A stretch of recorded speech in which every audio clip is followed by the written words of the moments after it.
Yeah, but yeah, as is there's many other types of videos that a person can sit down and produce that actually make money. They bring in views, they make money, they get all the clicks and all that stuff. But as is, when it comes down to doing the cop watching or doing the First Amendment test or auditing, you put in often more money than you get out when it comes to the ad revenue. Sure. More often than not, Bob and I will spend more money on gas than I'll ever get in ad revenue. And speaking of that, I was doing pretty decent for a while there, up until about 5 months ago when they had the YouTube ad apocalypse. 7 years of my life put into the police accountability, over 1,700 videos online. I was actually making, I'd say, about a third of my income. My monthly income was coming from the monetization on YouTube. But YouTube ad apocalypse comes, and now I'm making nothing. I've had over, I think it was like 600 or 700 of my videos were mass demonetized over the last couple months. It's happening to everybody that's doing political content. So I'm going to switch over to, I'm heavily promoting something called Steemit right now, which is a social network platform. And when people like or comment or upvote your content there, you get a cryptocurrency it's another cryptocurrency like Bitcoin. But what I love about Steemit is when your supporters on Steemit like and upvote your content there, no money comes out of their pocket, but you still profit from it. So I like that idea. Personally, the only reason I use Facebook is because they're so prolific. And the Facebook corporation, Mark Zuckerberg, is so prolific that everybody uses it. But I love these really insulting emails I get every once in a while from Facebook. They're like, "Oh, you have a post that's performing really well. How would you like to boost the post for $5?" It's like, excuse me? So I spend, I've been on Facebook about 10 years now. I've spent a decade pushing my activism into Facebook.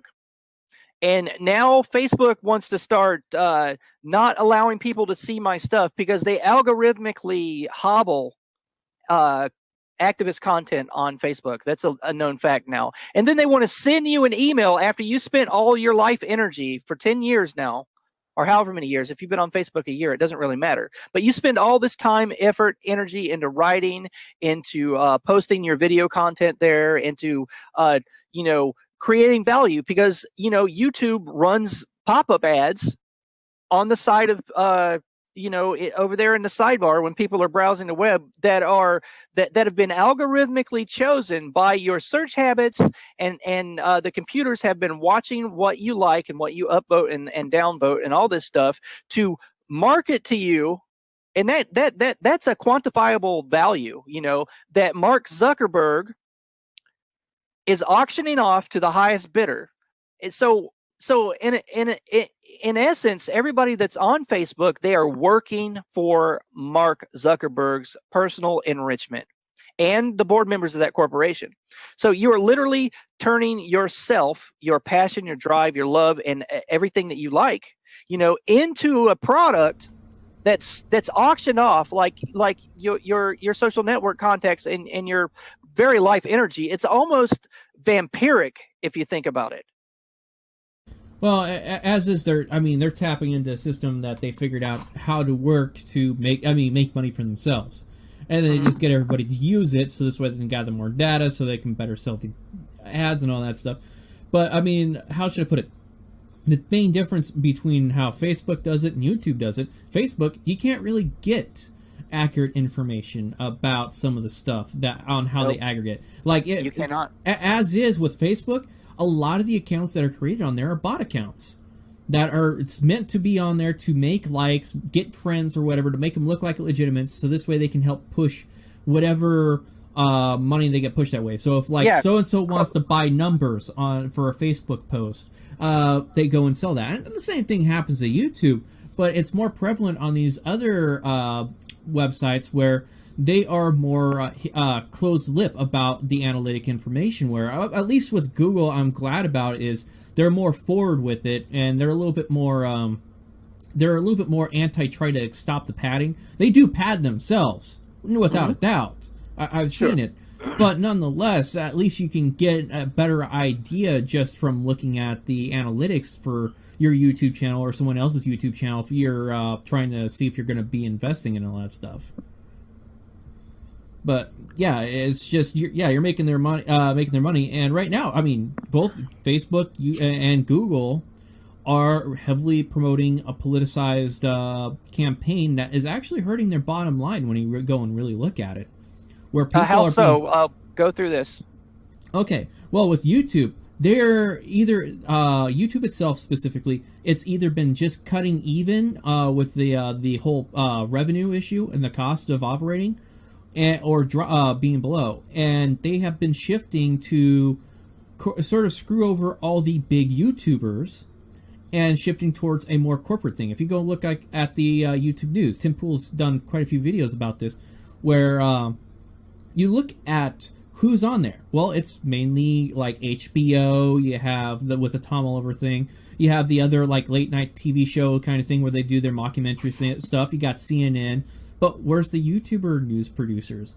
Outside of the Young Turks, who have a buddy-buddy relationship with YouTube directly, are having a hard time. Like David the Young Rubin. Jerks. I'm not a fan of their work. By the way, they exaggerate quite a bit. Oh yeah, and as I said, the reason why I sort of I'm putting their name out there and saying they're sort of excluded is because they got a buddy-buddy relationship directly with the YouTube CEOs and all that stuff in the board.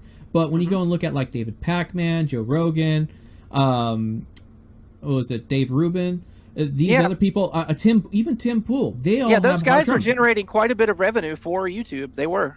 Yeah, well, they're not just generating revenue. They're doing interviews. They're sitting there. Sure. They're getting out there and doing reports. I mean, Steven Chowder is actually, granted, he's a conservative mockumentary kind of guy, but he's going out there and getting raw content and bringing it in and actually reporting on events and stuff like that. Sure. I mean, it's just like what I was doing when I was out in Standing Rock. I was going out there and looking for stuff that I did. What I do when I go to an event like that is I look for an angle that's not being covered by anyone else and try to cover that. When I went out to Ferguson, what I did was walk around in the neighborhood and talk to people. I'd walk up on people's front porches and go, "Hi, I run a YouTube channel. I do police accountability stuff, and can I ask you, how are you being treated by the police here? What's going on?"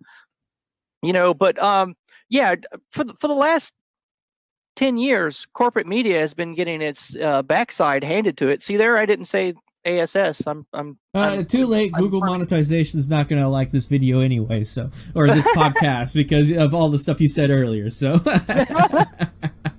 well, do they have a algorithm that's listening to all the audio and does it flag when you use a curse word? No. This is how it works. They have a system. Is it looking at the meta tags?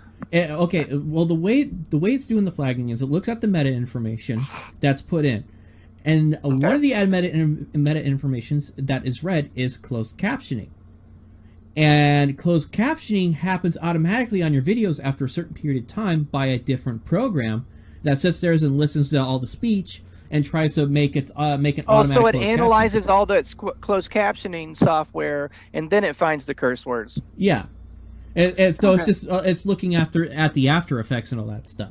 Well, I'm gonna promise you this, Mr. Boots. When we're doing our podcast from now on, I'm challenging myself. I think I can a little engine that could, but I'm gonna try to not curse. It's my life goal, let's say. You're gonna try to curb my expletives, yes. Yeah, your enthusiastic mouth. Got it.